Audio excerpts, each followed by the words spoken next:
Méditation du 16 mai. Le maillon suivant. Crois-tu au prophète, roi Agrippa? Je sais que tu y crois. Et Agrippa dit à Paul, encore un peu, tu vas me persuader de devenir chrétien. Acte 26, versets 27 et 28. Le roi Agrippa était d'une mauvaise lignée. Fils d'Hérode qui fit tuer Jacques et emprisonner Pierre, arrière-petit-fils d'Hérode le Grand, le roi cruel qui régnait en Judée quand l'enfant Jésus naquit. Mais Agrippa n'était pas obligé d'être le prochain maillon de cette lignée sanglante. Où devait-il l'être? Notre texte aujourd'hui fait partie du discours de Paul devant Festus, le gouverneur de Judée, le roi Agrippa et Bérénice. L'audience n'avait pas de caractère légal, puisque étant citoyen romain, Paul avait fait appel à César, voir Acte 25, versets 10 à 12. Mais quand Festus présenta le cas de l'apôtre à Agrippa, celui-ci s'y intéressa. « Je voudrais moi aussi entendre cet homme », dit-il. Selon l'Écriture, le lendemain donc, Agrippa et Bérénice vinrent avec beaucoup d'apparat. Sous l'ordre de Festus, Paul fut amené. Versets 22 et 23. Ainsi, devant les puissants de la terre, vêtus de leurs plus beaux atours, apparut sous cette scène la petite figure d'un homme enchaîné, prisonnier dans le Seigneur.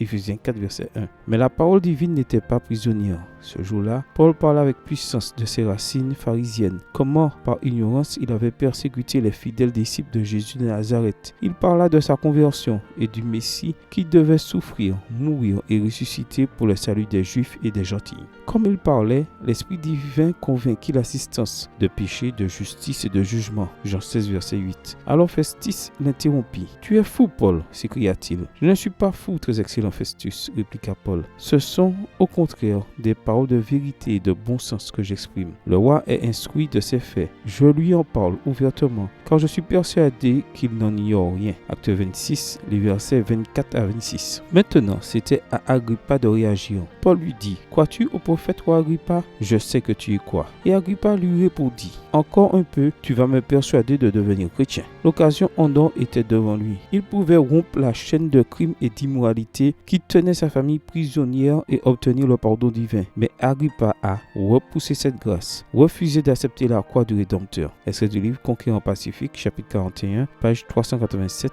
livre écrit par Ellen G. White. Quelle triste décision. Il aurait pu briser la chaîne, mais il préféra être le maillon suivant. Aujourd'hui, une nouvelle page s'ouvre devant nous. Qui écrirons-nous? Briserons-nous la chaîne des échecs ou serons-nous le maillon suivant? Aujourd'hui, c'est le bon jour par la puissance de l'Esprit Saint. Commençons à écrire aujourd'hui une histoire qui glorifie le nom du Seigneur Jésus-Christ. Prière. Père Céleste, par la puissance de ton Saint-Esprit, en commençant aujourd'hui, je décide de briser la chaîne de péché qui veut me retenir prisonnier. Bonne journée à vous et que le Seigneur vous bénisse.